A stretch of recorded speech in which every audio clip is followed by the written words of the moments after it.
आपण पाहतोय बी न्यूज, सोलापूरकरांचा मनामनातील। प्रतिवर्षाप्रमाणे कारुणीचा सण यावर्षी सुद्धा तेवढ्याच उत्साहाने साजरा करण्यात येणार आहे। यावर्षी मंडळाचा, आमच्या संघटनेचा 25 वर्ष आहे। जेव्हापासून आम्ही सामूहिकरित्या मिरवणूक काढायला चालू केलं त्या वर्षी 25वं वर्ष आहे। या वर्षीचा उत्साह शेतकऱ्यांमधला आणि पूर्वनियोजित म्हणजे आधी पाऊस झाल्यामुळे शेतकऱ्यांमध्ये एक आनंदाचं वातावरण आहे आणि तेवढ्याच उत्साहाने आणि तेवढ्याच तुम्ही बघा लोकांचे जे जोश आहे या वातावरणामध्ये जे आहे आनंद आहेत लोक साजरा करण्यामध्ये। आणि यामध्ये जवळजवळ 30 ते 40 बैलांची मिरवणूकचे नियोजन आहे। त्यामध्ये 2 नाचणारे जे वेगळे घोडे पण आहेत। वाजंत्रीमध्ये हलगीचे जे म्हणजे ट्रेडिशनल म्हणजे जुनं जे पारंपरिक वाद्य म्हणतो आपण हलगी आणि बँडचे पथक असणार आहे आणि शोभेचं दारूकाम वगैरे सगळे चांगल्या पद्धतीनं आयोजन केलेलं आहे। या कार्यक्रमामध्ये आपण मागच्या वर्षी उत्कृष्ट पीक घेतलेले 2 शेतकऱ्यांना आपण पुरस्कार देणार आहोत।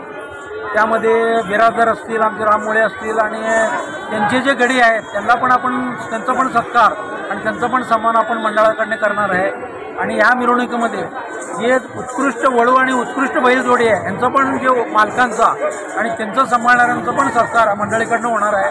त्यामुळे आपण म्हणजे सगळ्यांचं म्हणजे जे कष्टकरी आणि कामकऱ्यांचं सगळ्यांचं आपण योगदान आहे त्यांना त्यांचा गौरव करण्याचं आमचं मंडळाचं येतं। मिरवणुकीचा मार्ग कशा असतो? मिरवणुकीचा मार्ग आपला कसबानप्रमाणे आता प्रमुख पाहुण्यांचं असते पूजन, दीपप्रज्वलन पूजन होईल, गणपतीचे पूजन होईल, सिद्धेश्वराच्या नंदीचं पूजन होईल आणि त्यानंतर पारितोषिक वितरण समारंभ होईल। त्यानंतर मिरवणुकीला सुरुवात होईल। मिरवणूक कसबा गणपती, मल्लिकार्जुन मंदिर, साठी गल्ली, मद्दा मारुती, कुंभार वेस असं सगळं मार्ग असून शुक्रवार माणिकसोबत पुन्हा मंडळाच्या तिथं समारोप होईल। गणपतीच्या वतीनं आजच्या या शेतकऱ्यांचा राजा आज कारुणीचा कार्यक्रम आहे। कारुणीच्या निमित्तानं गेल्या परंपरेनुसार आज बैलांना सजवलं जाते, त्यांची पूजा केली जाते, त्यांचं मिरवणूक काढलं जात आहे आणि जी प्रथा गेल्या अनेक पिढ्यानपिढ्या चालत आलेली आहे ती प्रथा चालत राहावं आणि त्याला प्रोत्साहन मिळावं म्हणून मानाचा कसबा गणपतीच्या वतीनं हा कार्यक्रम प्रतिवर्षी घेतला जात आहे।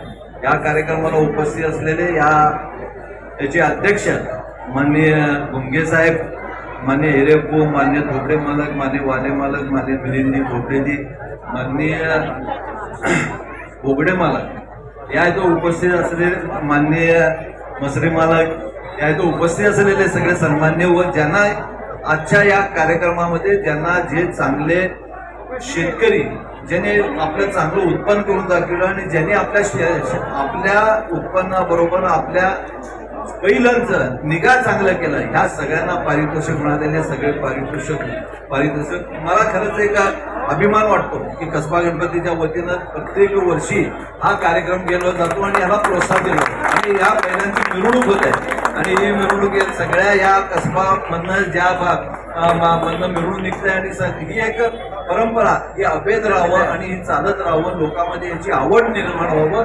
ह्यासाठी निर्माण झालेली ही परंपरा ही कायम चालत राहावं आणि आजच्या या कार्यक्रमाला आम्हाला बोललं, आमचं मान सन्मान केलं याबद्दल मी आपल्या सगळ्यांचा आभार मानतो।